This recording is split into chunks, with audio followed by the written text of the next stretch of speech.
Hey guys, how are you? This is Rico Cortes from Witcast. This is a regular podcast in which we bring different types of people to talk about different types of topics. And today we have a very important friend of mine in which she's taught me everything I know. That's right. Dinah Dye. We want to talk about her book, and I want to add her here to the podcast that we want to talk about. Okay, Dinah, it's always nice to see you. I've been reading part of your book. You just got I got all your books, the whole collection. I got them.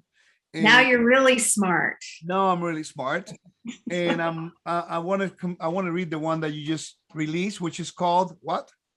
The Temple Revealed in Noah's Ark, from Chaos to Order. Okay, one of the things for the audience who don't know you, Dinah, give us a little background, please. Okay. So I will spare you the whole story, but I grew up in Ottawa, Canada, a conservative Jewish home.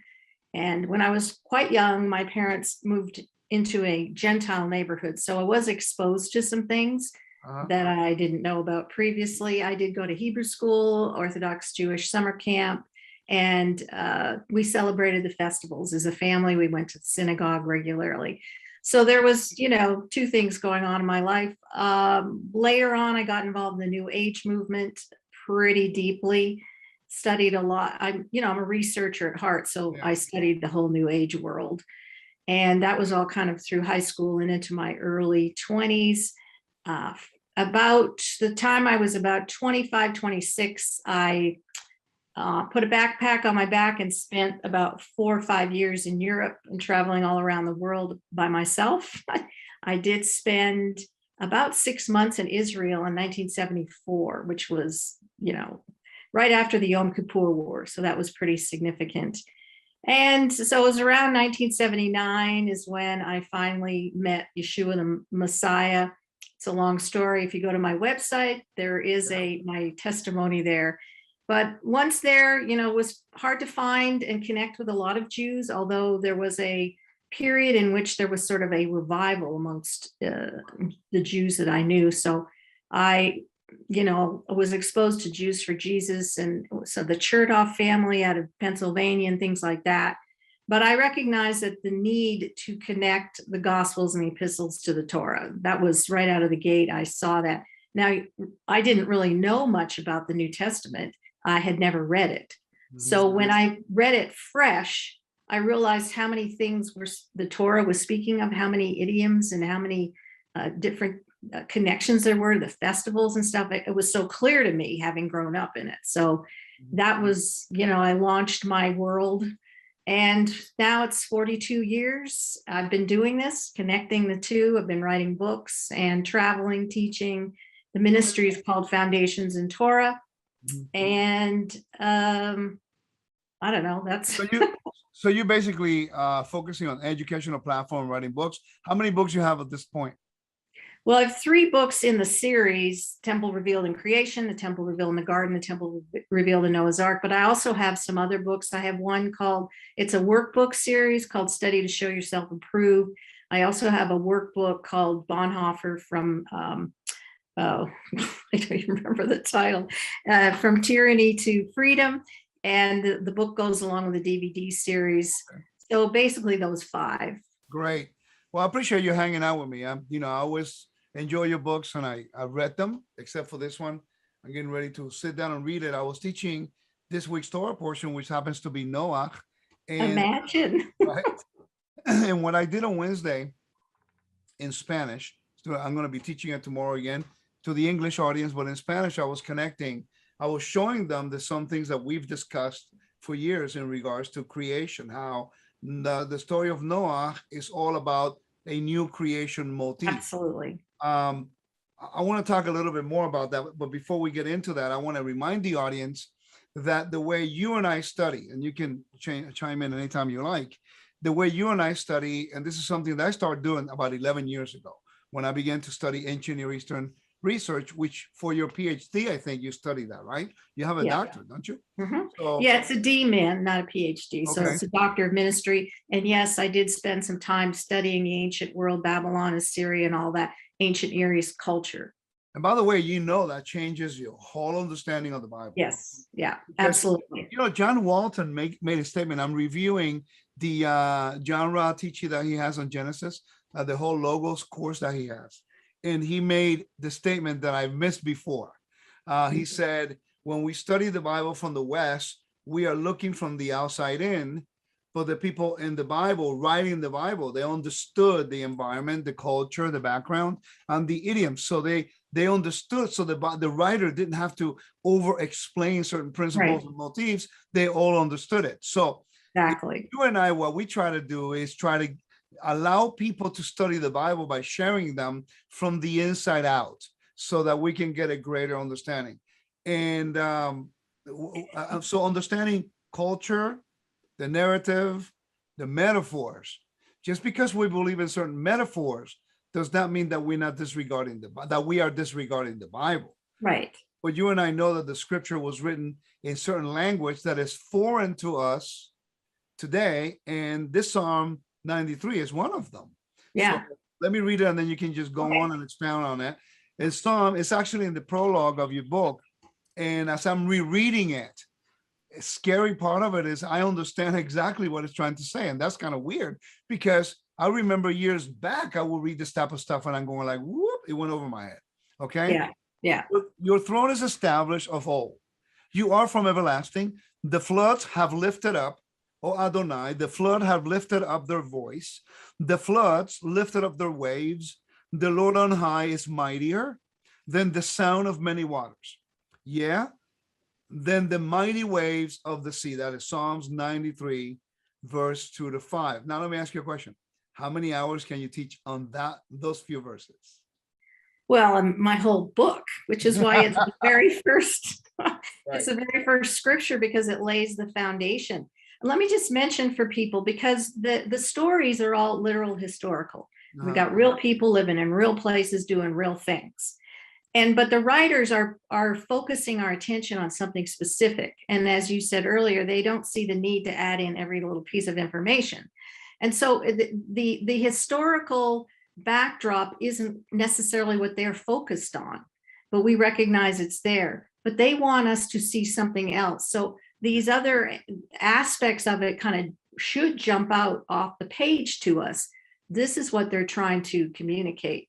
So we have a lot of flood language, raging rivers, water language in the scriptures. Events, and because, what's that? Events too. We have all these events that happen with water, and many people don't even know that that's a resurrection, new creation motif.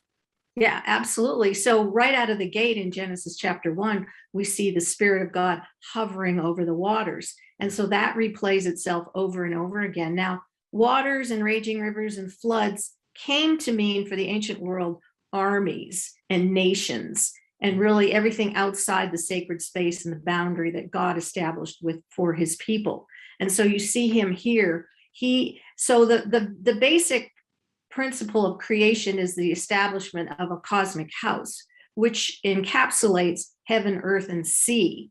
And so often when you're seeing, when God is talked about as the God of heaven, and his king, his Messiah, is the ruler over the earth. But then we have this area outside the boundary called the seas and the waters. But yet God, our God, rules over all three domains, all three spheres. So he has sovereignty and rulership over the seas, over the nations, over that dominion. And so you see this right out of the gate in Psalm 93. His dominion is over the seas. And so that pattern continues. I mean, we've got multiple examples. I don't know if you want to talk about any of the ones in particular, but that's the backdrop. So the seas become the place of the deep representing the throne of the enemies of God, the rulers and kings of this world. So there's just a lot of language related to that. So I was also doing a research on, Exodus 14. When the Lord took Israel to the Red Sea, and they were right near Safon. And I began to look into the ancient Ugaritic type of creation motif, and also the battle against Yam, sea. Yes. And that is so prevalent to understand why God chose to take them to that location and show his sovereignty over creation. I really like the way you open the book. I like that, I'm reading it. And I love the way you're trying to establish a visual. Yes, And I like that, because sometimes when we read the Bible, now when I read it, to me, it's all visual. right. Um, but when Yeah. people read it without the proper background, it's just letters, and you think that just by going to the Hebrew language alone that you can finally get the full context. And I highly recommend that. It's not necessarily true. You get an insight on it, but you're not really understanding the whole backdrop. I love the way you open. You said Elohim spread his celestial robe over the cosmos to fashion a heavenly tent. I love that. And it says the master architect remeasured the heavens, recalculated the firmament, and counted out additional galaxies. He stretches measuring rod over the entire earth to verify its dimensions. And he reset the boundary lines of his sacred space. That is so significant language that once I understood it, when I read about the feast, when I read about eating kosher, when I read about eating clean, when I read about keeping the mitzvot and doing what God asked us, man, God is allowing us to enter his sacred space. And then you continue and you say, after reinstalling bars and gates, and that separated the waters, you mean the seven pillars, right? Mhm. And says, above from those below, Elohim once again declare his sovereignty over the cosmos. The world was now firmly reestablished. His kingdom reigned over all, surrounding his throne of glory. Heaven's host of piercing stone proclaim, yours is the kingdom and power and the glory forever, from everlasting to everlasting. You are God. And that is such a powerful introduction, because you just basically outline what new creation motif is. And well, so let me just say, so the reason I added in recalculated, remeasured, etc., the statement I'm making is, yes, Genesis 1, he brought forth the perfect creation, a place for his presence.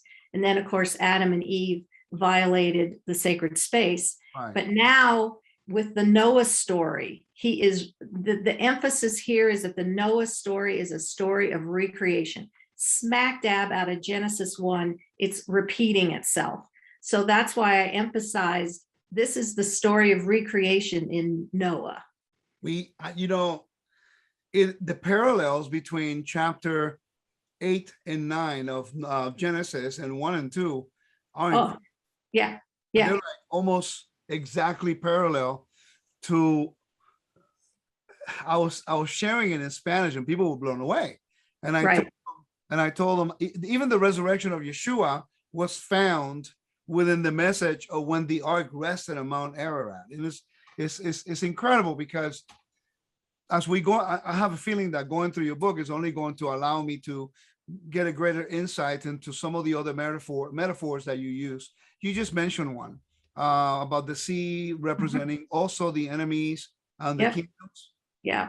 Tell me a little Yes. bit. So the deep. So we see right out of the gate, Genesis 1, the concept of God creating out of tohu vavohu that which was Right. empty and formless, and scholars argue over whether, is it disorder, chaos, whatever, but we have a sense of the destructive elements coming first, and that over the deep, the tehom, and every time we don't see that word used very often. Right. And it's but it's certainly mentioned in the Song of Moses when they're crossing the sea. So the idea of the seas was associated with the monsters, the sea monster we have on the fifth day, and this idea of a throne or the center of power for the nations was in the deep.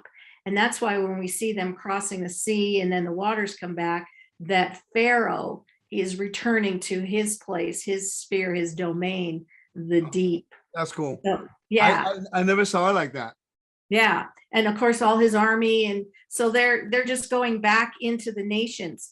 I mean, you think that maybe there was a possibility for Pharaoh to join Israel, but chose instead to destroy Israel. True. So we have this destructive element that starts out.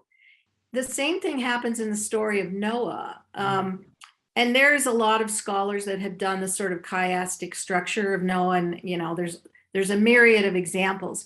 But the first how the chiasm works, So the first section of the chiasm is dealing with the same thing that we have in the early verses of Genesis, the destructive element. And then it switches because the center of the chiasm is God remembered Noah. And then it switches to the recreation, new creation model that parallels Genesis chapter 1. So that's the emphasis. It's interesting that God remembered Noah would be the center of the chiasm.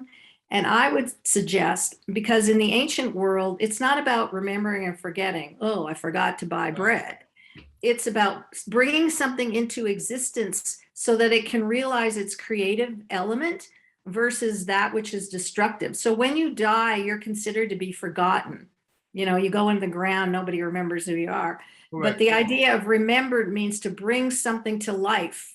So the fact that God remembered Noah, so the thing switches at that point, and now we see life coming forth again. Exact same pattern. And it's really the exact same pattern that we have when the children of Israel are in Egypt and they cross through the sea. It's the same pattern that we have when Joshua and they were all at the edge of the Jordan, and they were going to cross over, and the waters dried up, and they're going to cross over carrying the tabernacle to Gilgal at that point. So it's going to find its fulfillment in Yeshua, because we have multiple examples of him having rulership over the sea, over the waters. You know, we can read those stories, and Yeshua walked across the waters, and, you know, however that looked, I don't know, I wasn't there. But a greater message is of his sovereignty over the nations. Right. Okay, that's when he came. That was his purpose. Hebrews chapter 10 tells you that Yes. he officiated and sitting at the right hand of the Father until he made all the enemies under his feet. Yep. Yeah. So that supports exactly. 1 Corinthians 15 says the same thing too. So let me ask you a question in regards to remembering. Okay. Because as you were saying, and I'm looking in the Bible here, in the story of Exodus, because if we're connecting the redemption story as a new creation or recreation, the story of Noah, and then God remembered. So the same thing can be said in the story of redemption in Egypt. It's the same blueprint. It's the same thing. Yeah. Same thing. He's bringing forth creation life. When anytime you see remembered, it's bringing that creative life into existence. So with that being said, then when we follow the Bible, it's a continual recreation. God is constantly trying to recreate his creation and bring order to the cosmos, and we keep messing it up. Yeah. We're the ones that keep doing that, don't we? So you know, the creation story for Israel, as I mentioned earlier, I think we were off air, but the ancients, all of their creation stories had to do with the creation of the state as a political entity, versus God's creation story is about the creation of the kingdom of heaven, over heaven, earth, and sea.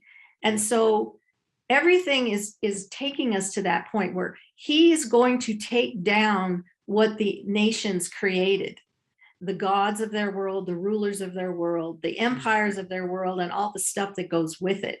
And he's telling Israel a different story because they're supposed to act differently.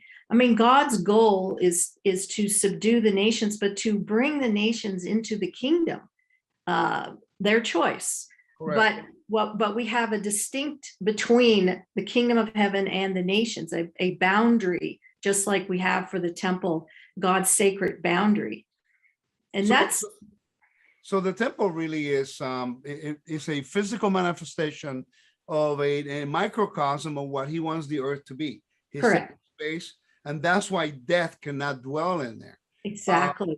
That reminds me of Isaiah 43, where it says, "But now thus says the Lord, who created you, O Jacob, he who formed you, O Israel. Fear not, I have redeemed you. I have called you by your name. You are mine." And you know that's an adoption language. It says, "When you pass through the waters, I will be with you. And through the rivers, they shall not overwhelm you. When you walk through the fire, you shall not be burned, and the flame shall not consume you." And then he goes into, "I am the Lord your God, the God of Israel, the Holy One of Israel, who's your Savior." That's quite interesting because now when we read this text, that's resurrection text. Yep. New life, new creation. And Isaiah, of all of the prophets, is just filled with new creation language. And it's deliverance from enemies. Obviously, the ultimate enemy is death. But we Exactly. see in the story of Isaiah the defeat of, so the Assyrians and the Babylonians and the Persians. Everything's in that in the prophet Isaiah in his book. And so we kind of remove that element and forget about it. But again, it's this that God's desire is for the nations to bow their knee to him, and what he's always doing is deconstructing the gods of the nations, because those gods aren't going to do anything for you. And Correct. that's what we're dealing with today. Look at the gods of the nations that they want us to worship. Yeah. And so it's the gods of the nations, it equals death. Right. That does not bring life. And so everything about God's creation story is to bring life. And that's how you determine his That's kingdom. true. It's not surprising then why Isaiah is one of the most quoted books by the Apostle Paul, and also in the Gospels, because they Right. understood the premise of God is getting ready to do a new creation. Yes. Yes. Okay, so I made a connection. I want to get your opinion on this one, because we're talking about Noah and recreation. Mhm. As I'm reading through the story of Noah, I noticed that when Yeshua says, "As in the days of Noah shall be," so so that means that everyone in the first century, not everyone, but the majority of the people, they understood the new creation motif. At least the Right. people who were in tune with the prophet Isaiah. Right. But then when I began to teach this past Wednesday, I noticed that the very thing that brought chaos to the world in the garden, and also in the story of Noah, has been repeated all throughout, that we are exactly in the same place today. Let me give you a few examples, and you can expound from that if you wish. Right now, we know that they began to call upon the name of the Lord. I don't know how you feel about that expression in the book of Genesis. Different scholars have different ideas, but we know that there was chaos and violence, and we do not know to what extent it was going on in the book of Genesis chapter 6. It gives us an inkling about the daughters of men and the sons of God, and we're not going to get into that topic, because you know how it is with my book. It's in your book. So I broke it all down. So if anyone wants to know, we're not going to tell them here. You got to go read the perfect. book. You got to go. Oh, okay, perfect. So what I think was really interesting is if people are fighting with one another, and I'm noticing the world is rejecting God's creation. Mhm. They are murdering the babies in the womb. Right. They are rejecting God's identity by not calling themselves male or female. Right. They want to go to Mars and create a new civilization, rejecting God's gift and his sacred space, which we have defiled. Right. So we are pretty close if we go into what people say eschatology or prophetically. I mean, we are really in a really interesting period. And it's by no coincidence, Dina, that they want a one world order. They want to reset. Yes. That goes back to, we could go back to the Sumerian king list. So one of the things I do in the book is trace the rise of tyranny. Like, what did that look like? So anciently, before the flood, we have all these kings of the Sumerians who lived like these fantastically long amounts of time, 28,000 years. Meredith Kline calls this the rise of divine kingship. Yeah. And then, so after the flood, and of course, we don't technically know the date or whatever, but after the flood, we see the kingship, the divine kingship returns. Are you there? I'm here. Just keep going. I'm just sending a quick message. Hold on. Keep okay. Going. I'll keep talking. So what happens is, obviously the number one issue we see these nomadic communities start to collect into small villages and towns. And over time, the small villages and towns turn into what we call city states that have a king ruling over the city state. But the number one issue, of course, is food. So once they reach a city-state status, they have figured out how to grow food on a mass scale, in particular wheat, and they figured out how to store large amounts of wheat to feed the people.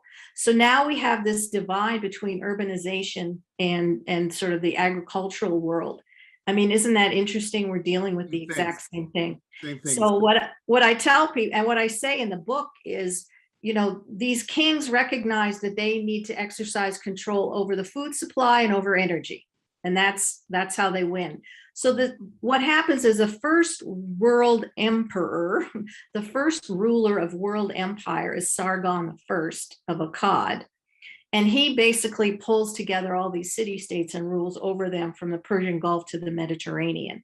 And he is really our first world ruler, our first world beast, if you will. And our first, if we think Nimrod as a title, which I do, he was probably the first. So out of that ends up coming, the Babylonian, the Assyrian, the Neo-Assyrian, the Neo-Babylonian, Persian, on and on and on. So the consistent theme in the Bible is world empire. And we see Israel under the dominion of world empire, practically the entire Bible, except for about 500 years when they had their own monarchy. We had Saul and David and Solomon, but even under their own monarchy, they had like totally rotten kings who ruled over them and lorded over them, and excessive taxation, and life was miserable. So there really wasn't a large amount of. You mean a Biden? Yeah.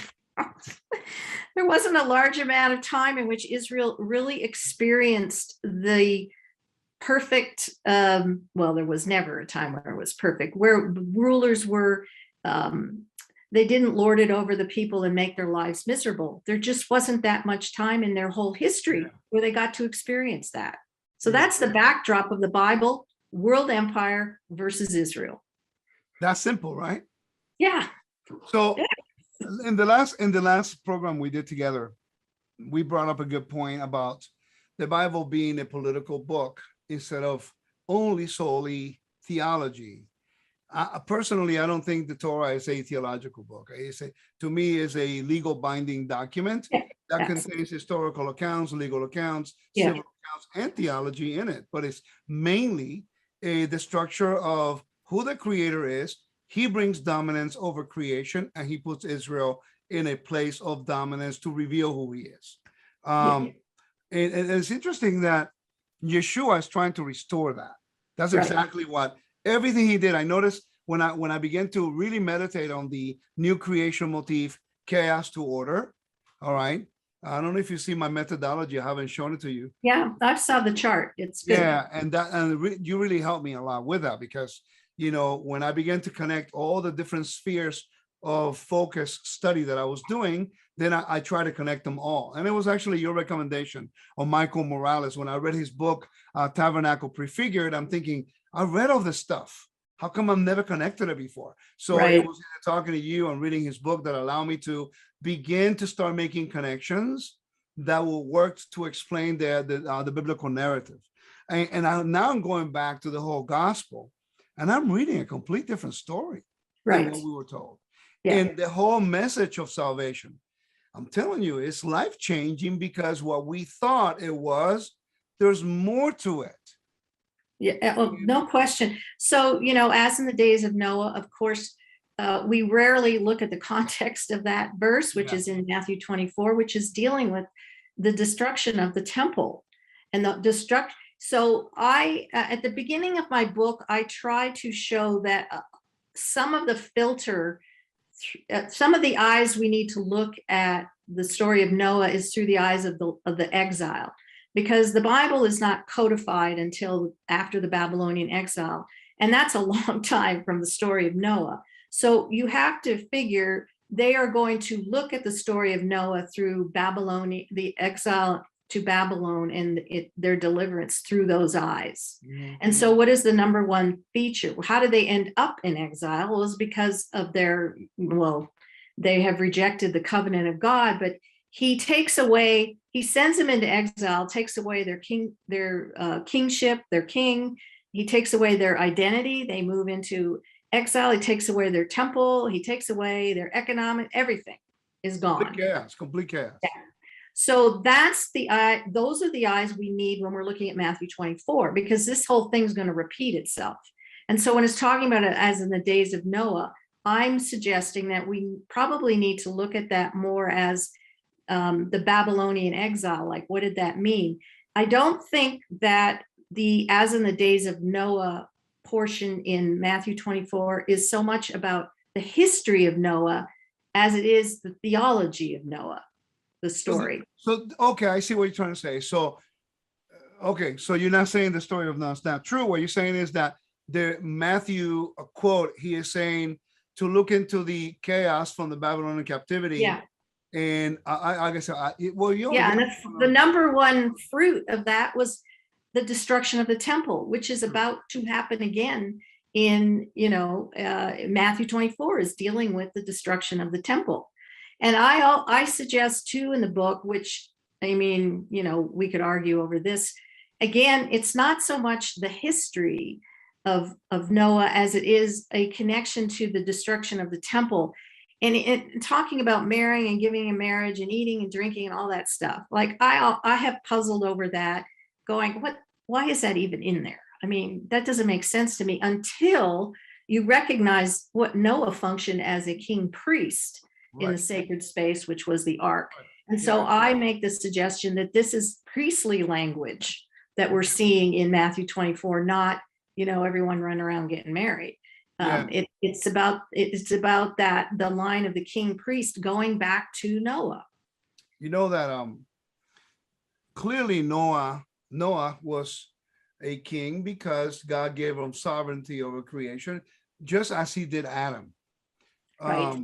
So that's why we have the connection with Yeshua being the well, and then I just mentioned, because even his name, Noah, from Nach, which means rest, which takes us back to Genesis chapter 1, that at the seventh day, God rested, basically an enthronement ceremony. So we're seeing the same thing with Noah. Even his name is given because he is enthroned king, and the center of power will be, of course, on the mountain in his boat. Of course, the mountain at that time is Mount Ararat.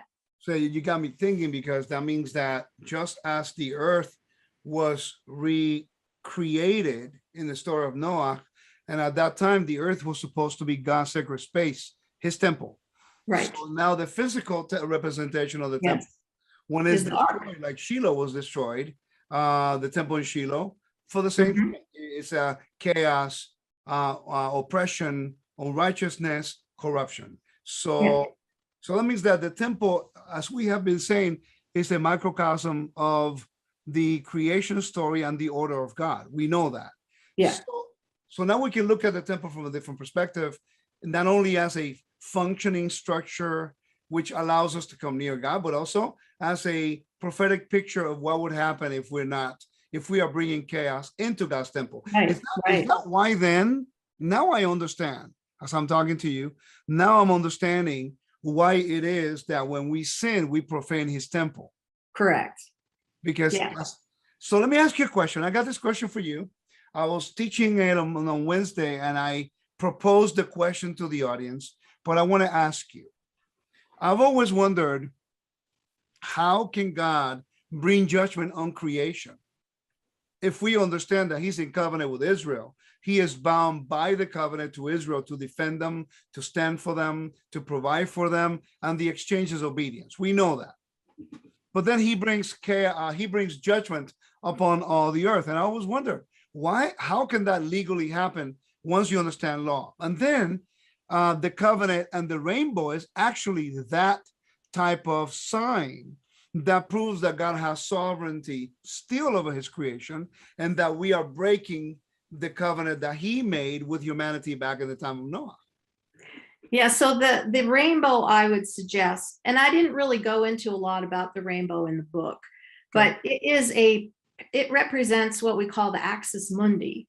So just as a temple functioned as the axis mundi connecting heaven and earth, so did and it doesn't actually say rainbow, it's the bow in the sky.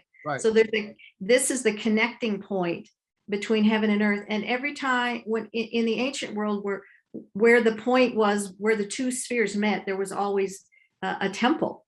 That was always where the God, if you will, lived in that place that was between those two spheres.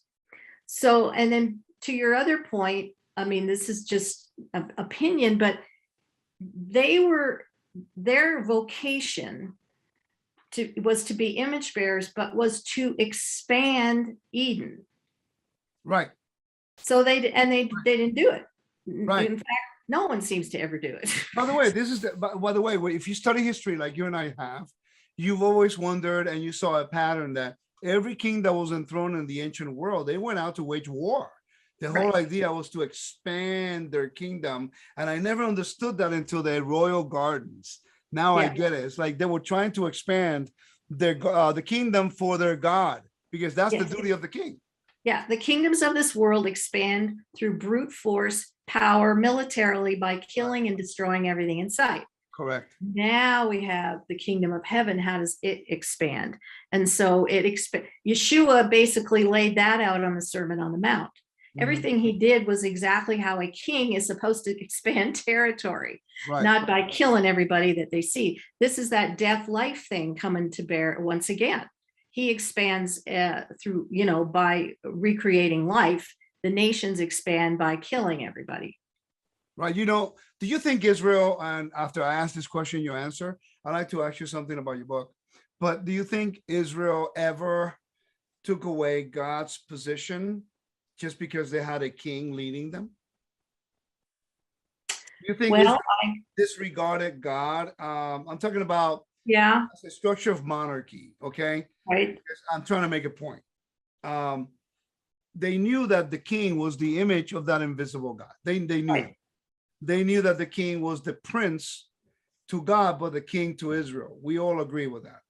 But I don't believe that the issue I'm having is people focus on Yeshua, king, but they use that to disregard the authority and the sovereignty over the Father. And I'm noticing that more and more and more, when even First Corinthians kind of tells you that even after Yeshua brings us submission on his feet, that he's going to take the kingdom back to the Father. But when I went back to ancient Near Eastern history, Dinah, I understood that there's really not a contradiction if you consider Yeshua as a king and the Father as a great king, because they're working in conjunction with each other with the same purpose. So my concern is that people are taking, for the lack of understanding of hierarchy and monarchy and how the Bible perceives it, because Adam was not above God, but he was a king on the earth. Right.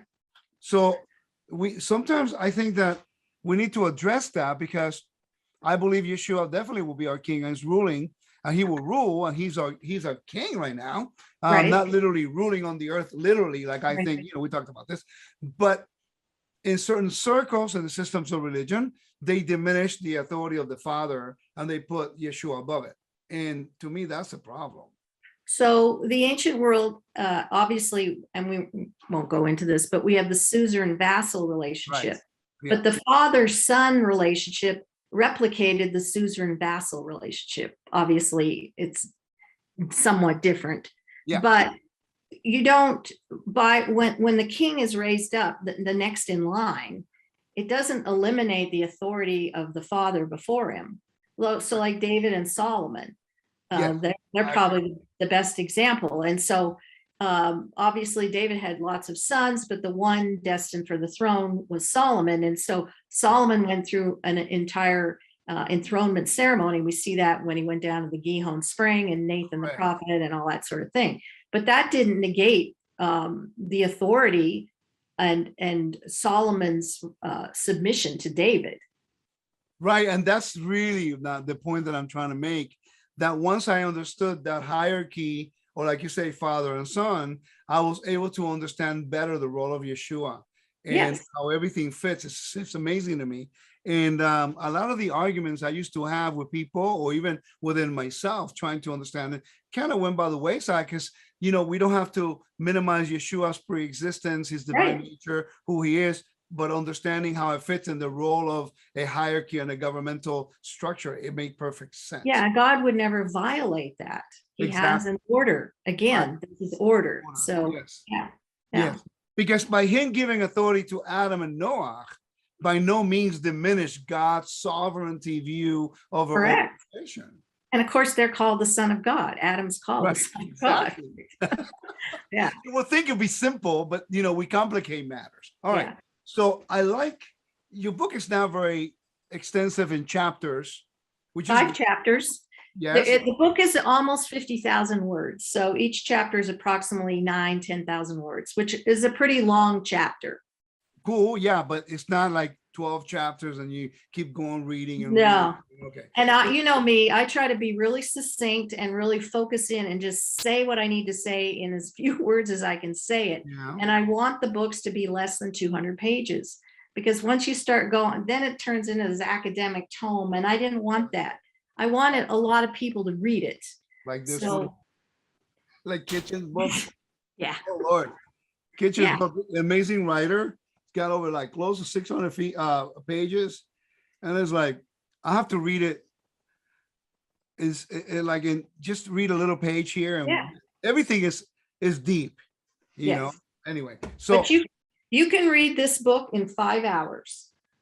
okay. I mean, and so I do write with kind of a flow. It has a flow in it. It just keeps you moving. So the way I do that is through the verbs that I use that keeps the story moving.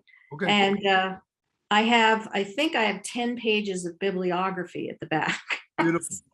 I want to ask you about the way you structure it. So Okay. it says, I'm looking at it on my screen here, foundation, architecture, history, deliverance, recreation. Yeah. That's quite interesting, the way you establish that. I mean, I never really read a book that the chapter just says one word describing the whole chapter. Is kind of cool. Now, because I know you, we've studied for so long, and we've talked about this topic. I have an idea which direction you're going to go, but it'll be kind of nice to get an idea for the audience to understand a little bit of your mindset, not giving them all the secrets clearly. Right. Give them a little bit of the mindset, why you pick these names to be the foundation for the titles of your chapters. Okay, Let's start with foundations. Yeah, yes. Well, if we have any hope of understanding the rest of the book, we better understand the foundations. Now, the thing I did early on is I explained what mythology was, what are myths, how did that work in the ancient world? Because our first response is to go, well, that's just some fictional story about gods and primitive peoples and stuff. Yeah. So I tried to explain how, they're the ancient stories that are passed down, but they're described in ways that are rather colorful and metaphoric, but they're explaining real events on the ground at the time, but they're just their stories, how they go through that. And then I did. By the way, people don't realize that. They don't understand that they're trying to tell a story based on their whole worldview at that moment. Exactly. Once I think, Preacher's book, Yeah. Once I began to look at all the ancient texts, and my mindset was, what was their worldview? How did they perceive things? I mean, because when you read Egyptology and you go into the Exodus experience, you're thinking, how ignorant. They believe that this was a god and that was a god. But then I remind myself that people still think that bunnies laid eggs doing these. You know what I mean? And there's some fat guy going through a chimney wearing a red suit. So we still have the same mindset, but different. Yeah, we have cultural stories. And so, we have to understand the context of the cultural story, but we also have to understand that's the way they describe their world. And we don't describe it the same way. It doesn't mean mountains and trees and forests and grass doesn't exist. It's just they have a different way of showing it. So I explained mythology fairly briefly, and then I explained the lens of the exile and how important that's going to be as a theme running through the book. So those were the two. And then I went into the cosmic kingdom. Like, what is that? That it's not religious, it's not scientific, it's governmental. So we're looking at the whole of the cosmos operating as a kingdom. So that's pretty foundational. And then I addressed the concept of wisdom, which I have done in the other books. I didn't go into as much detail, but we have to understand if the idea of wisdom was there before the foundations of the world, what on earth does that even mean? So the Exactly. concept of wisdom, that is the main attribute that God has given to every king in order for them to be able to rule justly and righteously. So Correct. wisdom's kind of an important thing. The other area, the other foundation was what I called the cosmic mountain. And mountains in scripture are, very, very important that we understand what that even means, because the cosmic mountain is the thing that comes out of the primordial waters. It's the first dry ground. It's that place that's the stable, solid place. And so what does that even mean, in the Bible and in the ancient world? So I felt that concept of cosmic mountain was important. And then I ended the chapter with the waters of creation, or excuse me, the waters of chaos, because that's how we begin. We begin the entire book, the Genesis, with the waters of chaos. And it's from those waters of chaos that God separates the waters from the waters, and dry ground appears, and we go from there. So that's kind of the basic outline for the first chapter. That's why I called it foundations, because these are foundational concepts. And if we have any hope of understanding the story of Noah, we have to understand these foundational concepts. By the way, when you talk about mountains, when I began to understand that a little bit more, like the ziggurats and the Genesis 40, I think 26, and it talks about Jacob. I'm sorry, 46. I can't remember right now. When the Lord appears to him in a dream. Oh, 28. 28 angels ascending and descending, ziggurats, and then I see the Noah on the mountain, and then we have the temple, everything, Mount Sinai. Oh, that's huge. We have this whole theme repeating itself over and over and over. In the temple on a mountain, Shiloh. Then people come around and say, well, the temple's in the city of David. You're going to go like, they missed the whole message. Well, you consider that Eden was a mountain. Correct. And then we moved from Eden to Ararat, and from Ararat to Sinai. And then, we could argue, well, we'll jump ahead, to Zion. And then we have, which we call Mount Moriah. But the New Testament ends with the Mount of Olives. The Mount of Olives is a very significant mountain. So I talk a lot about that. But everything is these mountaintop experiences, the transfiguration, receiving of the Torah. So if we don't understand what they thought about mountains, good luck. And if you've noticed in the New Testament, every time Yeshua goes up on a mountain, says he ascended the mountain in some form and he sat. And you're like, well, do we really need that extra information that he sat? I gotta tell you, I don't think, when I began to study all these motifs, right, I'm going like, there's no possible way that these people are like just making up New Testament stories. Right. Because it's lining up so perfectly with the whole Torah and the prophets motifs of recreation. It's just too much of a coinky-dinky, like I always say. So most of the mountains where Yeshua goes up on a mountain and sits are not named. And then, of course, what I tell people is we always argue over the names, but that's irrelevant. So the mountain, of course, the top of the mountain is going to represent the government of that, whoever that is, and in this case, the kingdom of God. And it says he sat. So we're getting these glimpses of his enthronement throughout the New Testament. He goes up on a mountain and sits. It's over and over. I gotta stop you there, because I always wondered how you always kept telling me about the enthronement of Messiah, and I can see, I'm starting to see the motif in there within the story that we mentioned. So that is true, because sitting, no one can sit on the Temple Mount, right? Unless they're descended from David. Unless they're a descendant of David, exactly. So sitting on mountains is a big deal. We just kind of go, oh, that's nice. He's sitting with all these people. Yeah, that's true. And all the language of the ziggurat and explaining that I have in chapter 2. Because now we're starting to get specific and personal with all of the different mountains. So architecture. Architecture is related to, now we're building temples on top of mountains, and anciently what that looked like and what that looked like in Israel's economy. So if we're going to talk about temples on top of mountains, now we have to talk about kings in temples on top of mountains. So I've got a whole section that covers that, and and then I talk about Daniel, because his whole story, remember the 5, and then he takes, I just went blank, from the mountain. Remember the final kingdom as the part of the mountain. So all that kind of stuff. And then I take the ziggurat concept down to the altar, because the altar is made in the pattern of the mountain.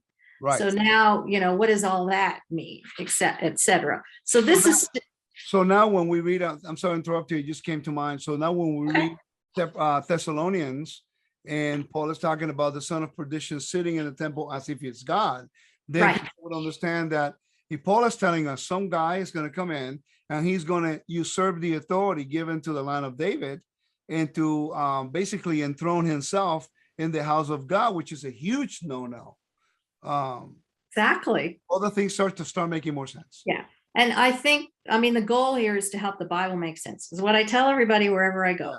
Let's face it, there's a lot in the Bible that doesn't make any sense.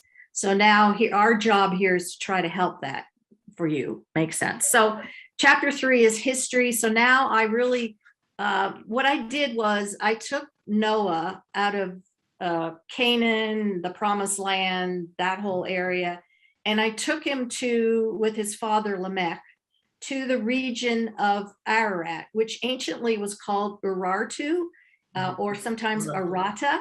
And at a certain period in history, there was a lake there called Lake Von, it was a very mild climate, but it turns out that region was the #1 grape growing region on planet Earth for a long time. Wow. This is where most of the wines and the vineyards came out of that area.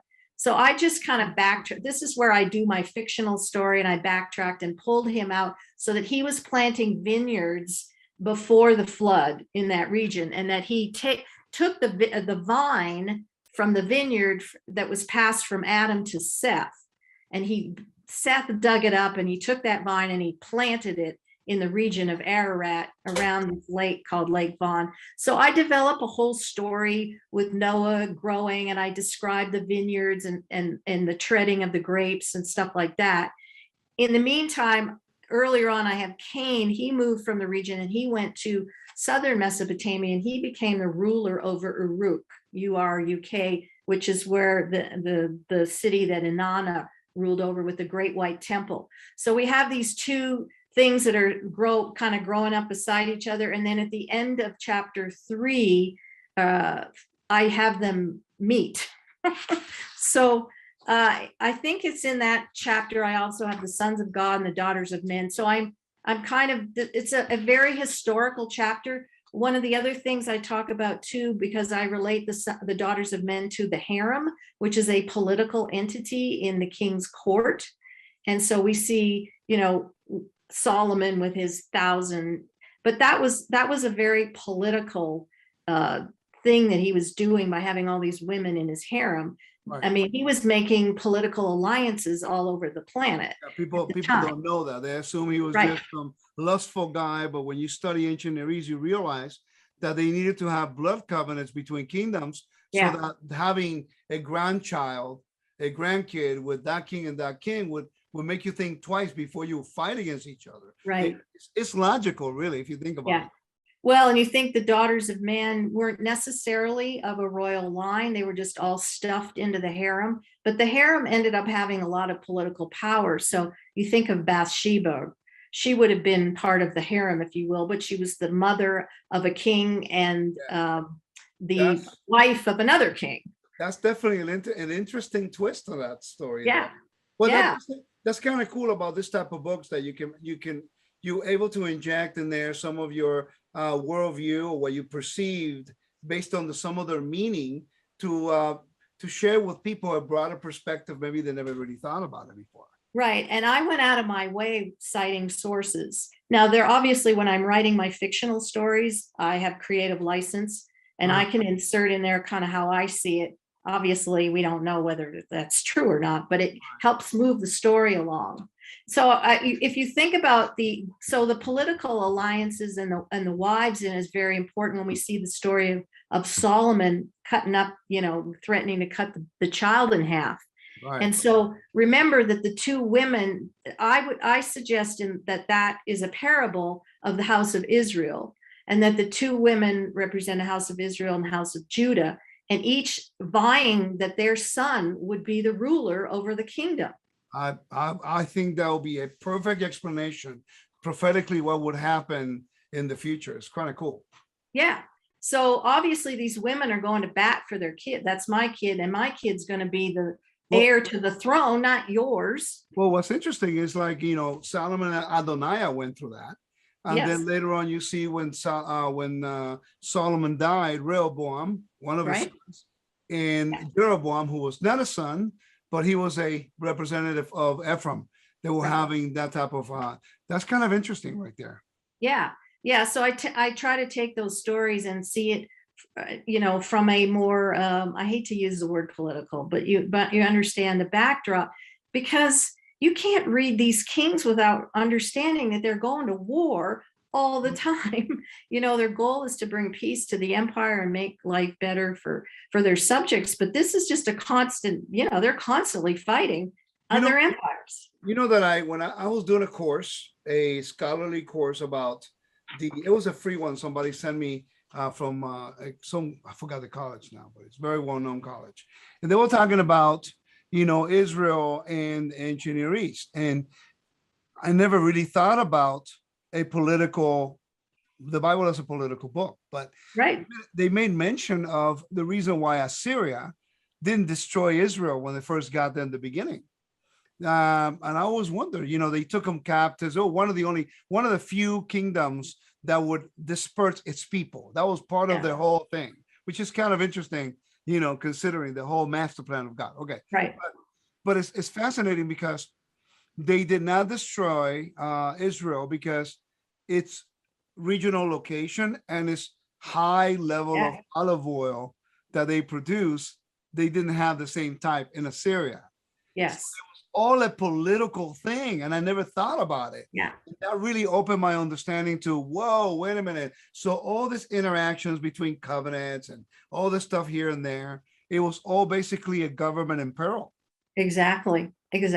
Like So today. that's really key. I mean, I figured, if Noah, and this is in chapter 4, if Noah is trading with the southern Mesopotamian region, he could be trading wine, because wine in Mesopotamia was for the kings. The people didn't drink wine. They didn't have access to wine. It was only for the court.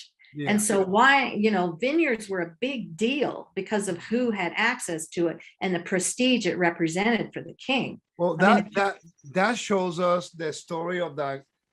Who was it? The husband of Jezebel. Naboth. The husband of Jezebel. Yeah, Ahab. Ahab and then Naboth. That's right. Yeah. He basically took the vineyard. Right. Well, you couldn't just, you had to have some clout, royalty here. You're going to take a vineyard, so we don't recognize the significance of things like that. So I try to add stuff like that to help people think past that. So chapter. But wait a minute. But that's really cool. I didn't think about, I understood about the location. You talked about the vineyards. So by default, when you go back to the history and you find out where was the most renowned location from the ancient way and about wines and vineyards, I mean, it's kind of hard to make an argument about not being the place where he would have been. Right. Yeah. Well, so there's some intrigue in the book for him when the boat lands on Ararat and they get off the boat, and then he builds an altar, and then he builds a vineyard. Yeah. And then the flood. So that's all kind of hidden away in there. For you to learn, for you to go and get the book, and let me make a quick plug for you. Okay. So this book right now, you can find it on Amazon, correct? Yes. So right now, paperback and audio. Okay. So, yes. We did have, as we're recording this, we had some issues with the Kindle, the ebook. Okay. So it should be back up in a few days. So probably, I'm going to say by the 10th of October, the ebook should be back online. Well, sounds good. You have perfectly outlined behind you there to your left. Yes. Right there. Look at that. Perfect. All my books. Yeah, please. And I should mention the Spanish version. Yes. Thank you to Lisa Velasquez, has already been translated. And we're working on the formatting right now. And my David Farley does my formatting. So he has a life and a business. So we're trying to so I'm hoping the Spanish version will be out pretty soon. Let me know, because I will definitely promote it for you. All right, Yeah. tell us about chapter 4 and then chapter 5. We got about 10 minutes. Okay. And Yeah. we can So I talked a little bit about Noah, and I actually described the flood, and I kind of connect part of it to the gods and Yahweh, but that's part of the fictional story. But the two sections in chapter 4 that are my favorite, I did something called the reed boat, because the ancient world, they were all reed boats, and it's more than likely that Noah's Ark would have been a reed boat. That was logical, made of bitumen, pitch, wood, and that sort of thing. And kind of tied it a little bit in there to the, Yom Kippur.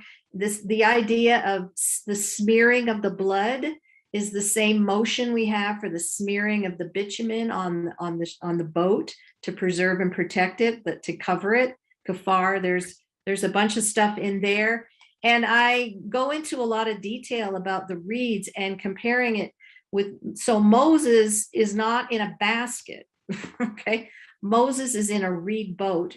right. The reed boats in the ancient world, they initially would build a sanctuary for their gods out of reeds. And then when they were finished with that, they would tear it down and they would turn it into a boat. So these reed boats in the ancient world were the place of the gods. So you can imagine now, jumping ahead. So Pharaoh, the god in Egypt at the time was Horus, and Horus's story is very similar to Moses' story, being hid in a boat and found by a family member and protected. It's very interesting. So I kind of describe, okay, when Pharaoh's daughter, and let me just mention that Pharaoh was the representation of the god Horus, which is kind of interesting in ancient Egypt. Can I share the screen and show some reed boats that I found? Reed boats from Mesopotamia, so the audience can get an idea. Yeah. Can you see it there? Mm-hmm. Okay, would it be a little bit more like the ones on the right here? Oh, this one right here. I have to put my glasses on.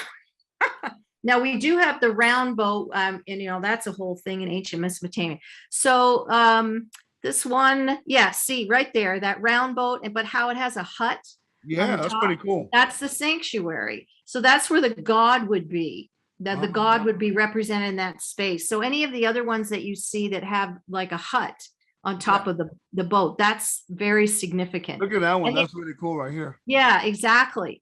And so this is a better visual of Moses. He wouldn't have just been in his little basket on the Nile. He would be inside this space, which was designated as a sacred space for the god in this reed boat. So now imagine it would actually explain why the daughter of Pharaoh was willing to take him and adopt him, knowing that Pharaoh said to kill them. Because he's a god.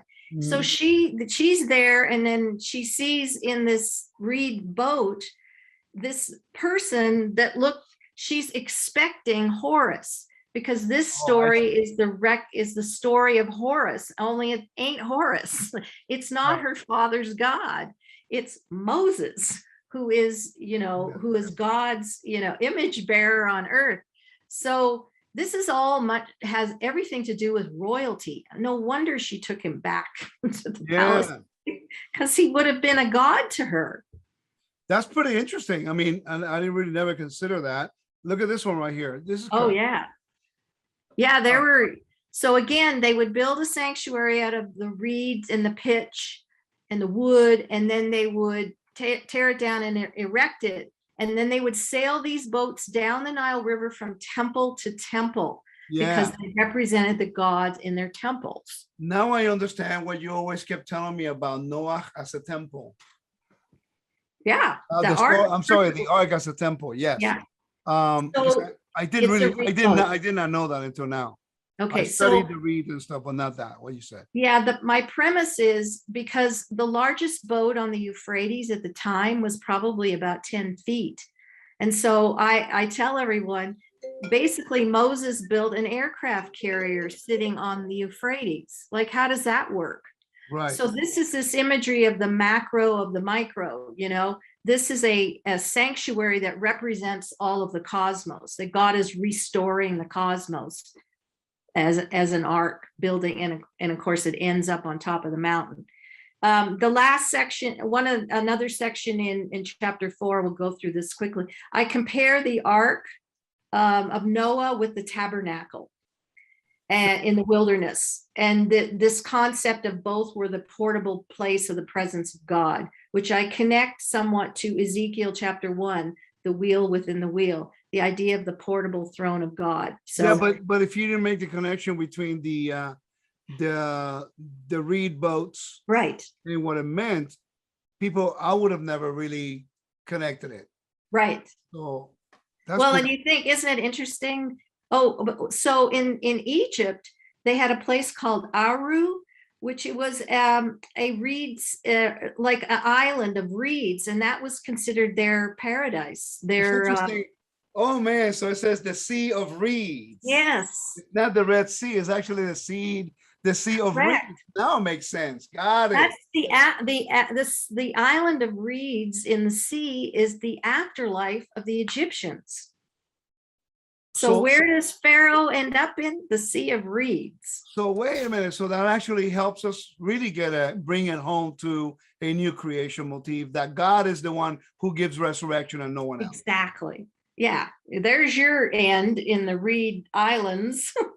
Yeah, but you see, but that's exactly what I'm trying to tell the audience. In the beginning of our interview, I was telling you that we are looking at the Bible from the outside in instead from the inside out. Yeah. And exactly. Like today, I learned about the reed boats being as temples. I did not know that, and I've been studying ancient Near East for the last 11 years.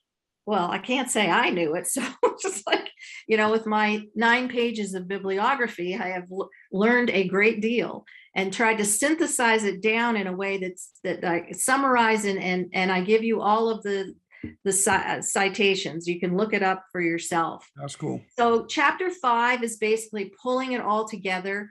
And now I go into the vineyard as new creation. So the vineyard is the new creation, the new garden. And we start all over again, right? And now we have a vine in the vineyard. Wait. So the whole miracle in Cana of the wine, yes, that is new creation? Yes. And the vine, what do you call it? The vessels, what do you call it? The wine, the wine and the water and the clay pots. Yeah, no, not only that, but the other one, the wine, what do you call it? Oh man, I forgot. You'll think of it. It's talking about, yeah, it's talking so about the idea of the vine in the vineyard, the vine in the ancient world represented the king.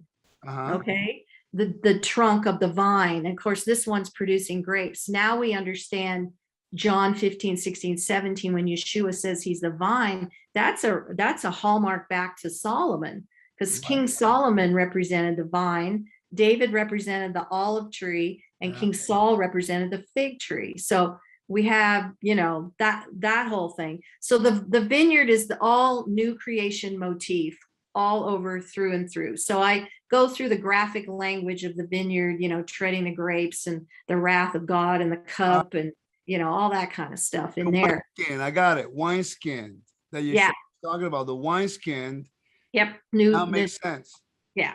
So you could not put so as soon as the harvest came, the grapes literally started fermenting almost on their cluster.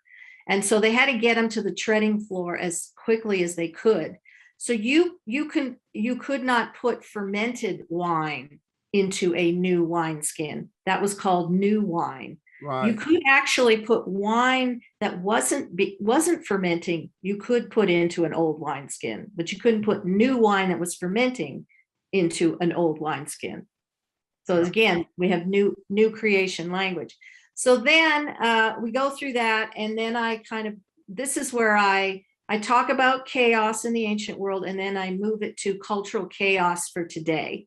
And I just go to town on everything that's going on, from scientism to transhumanism to transgenderism in cultural chaos. Right. That's exactly what's happening right now. Exactly. And so it's all in there. And then I close out the book with the new creation story, essentially. And that is going to be the resurrection of Yeshua the Messiah. the Nice. ultimate in new creation, recreation, however you want to do it.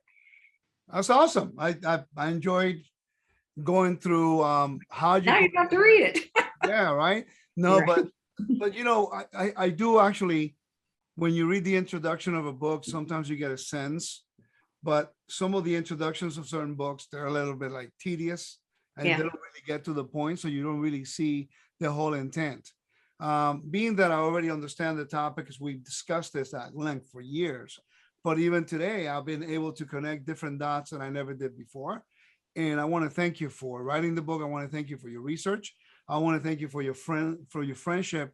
And one of the things people don't know is that everything you just said, I taught it to you. I know. What can I say? I am so humbled to be in your presence. I hardly know what to say. For the audience, please know that's a running joke that me and Yes, it's a running joke. yeah, a revive. We have the whole conference, it's 1,000 people, and I needed to make sure I told the audience that it was Dinah who taught me everything I knew. So I like to get her back. Anyway, Dinah, I love you. Thank you so much for joining us. I pray that your book just hits a huge, and we need to get your books into logos. I think it's Amen. a great resource for It would be them. great. And if you want to know more about Dinah Dye's books, please go to Amazon or go to your website, right? Tell us your website and where they can reach you. Yeah, foundationsandtorah.com. The books will give you the link right to Amazon, and they're on Amazon right now in Audible and paperback with Kindle coming soon. That sounds great. Thank you guys for joining us today. It's a pleasure and Thank an you. honor always having the opportunity to share with you the beautiful things we're learning about the Bible. Remember, like John Walton always says, the Bible was written for us, but it was not written to us. So it's time for us to learn to read the Bible from the inside out. And that's exactly Amen. what Dinah is doing with her book. So thank you, Dinah, my friend. Love you very much and much success to you. May the Lord bless you and keep you. Shalom. Thank you, my friend. Bye-bye.